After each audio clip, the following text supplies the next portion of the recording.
you're the one that's coming on heavy to me, and if I get into it and decide that I'm going to go along with it, now you're going to look at me differently? The road to love is exciting, funny, and sometimes can even be heartbreaking. But in the end, it'll all be worth it. Join me on my journey to love.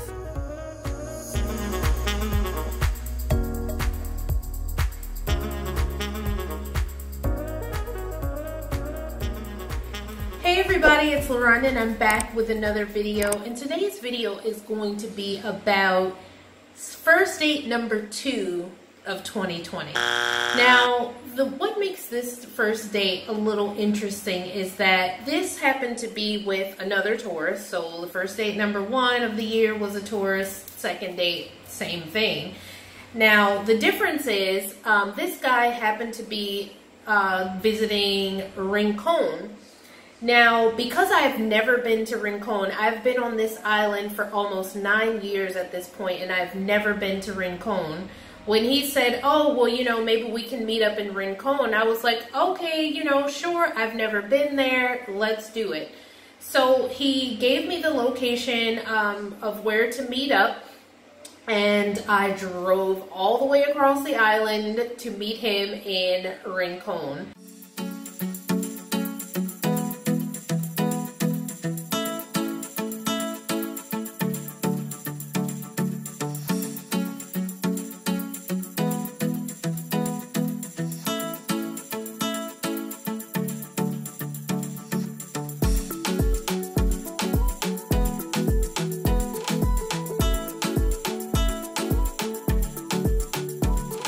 Rincon was so cute. It was such a cute little town, and I'm like really wanting to one day go back by myself. This particular time I didn't get a chance to really do much there. The place where he was staying had a beach on the back, so I just went there and we met up in the, you know, we're gonna meet up in the back on the beach or whatever. So we went there. I got to Rincon, and we met up. He needed to go to one of the gift shops, so we ended up going to one of the gift shops in Rincon so he could get some cigars and whatever other stuff that he wanted to get for himself while he was there. I'm not a really big fan of like smoking and stuff like that, but like I really didn't know whether I would feel something about, you know, cigars. He asked me, was I okay with cigars? And I really didn't know because I hadn't been around them that much. But it turns out I don't like them too much. And I'll get into that a little bit later. So anyway, we go back and go out on the beach and whatever. And what I noticed was that we hadn't even been together, I think, a good hour before I kind of felt like he was moving stuff a little bit faster than I wanted to. So the water was rough out there. On the west coast of the island, the water is, you know, much rougher and stuff. So we were in the ocean, but the water was like knocking me down. And so he kind of was taking that as an opportunity to kind of help hold me or whatever so that I didn't fall. But he was sort of pushing it a little bit further, and he was like trying to, you know, kissed me and all that kind of stuff. And, you know, I thought the guy was attractive and everything like that, but I really wasn't ready for that, you know, because like I said, we hadn't even been together an hour yet. And we hadn't been able to have a whole lot of conversation. So, you know, for me, in order for me to get comfortable, I need to be able to talk to the person. You know, for me, the way to my heart is through a bunch of conversation. And we hadn't gotten there yet, but he was already kind of pushing things forward a lot more than I wanted to. So anyway, that's basically how the whole date kind of went. And, you know, things really went a lot further than I really wanted them to. And so, like, I would say, you know, one of the things that I don't like in life, and it sort of tells me kind of what type of person I'm dealing with, is if someone's kind of pushing things too far too soon, that 9 times out of 10, this is not somebody that I'm ever going to see again, or that I'm going to even be interested in seeing anyway, because I remember in this song that Tupac said, you know, I don't want it if it's that easy, you know. And the thing is like, that's often directed at women, but I kind of feel the same way about men too. Like, if a man is really trying too hard, or pushing things too far too soon, and, you know, trying to jump into sex a little bit fast on like a first date or whatever, you know, I'm kind of also feeling like I don't want that guy, you know. And I know that if I did do something with him, I'm never going to see him again, from my part, you know, because it's just like, it's too soon. And I'm sure that probably I'm not the only one that he would do something like that, or try something like that with. And so anyway, we were sitting on the back of the porch of the place where we were, and, you know, he was smoking cigars and, like, you know, spitting and stuff, you know, because I guess as you're smoking, maybe the cigar stuff is getting in your mouth and you got to keep spitting it out, and he kept spitting and stuff like that. Then the humdinger is, like, he got a phone call from somebody from, you know, work or whatever, and he literally sat there and took the phone call and took his time on the phone. And at one point he was sitting there, like, looking like he was paying bills on his phone and whatnot. And I'm like, what in the world is going on right now? And so anyway, at the end of the date, you know, by this time I'm pretty much like, you know, okay, he needed to go, he was going to be going on a Bio Bay trip, so he had a certain time that he needed to leave and get to that.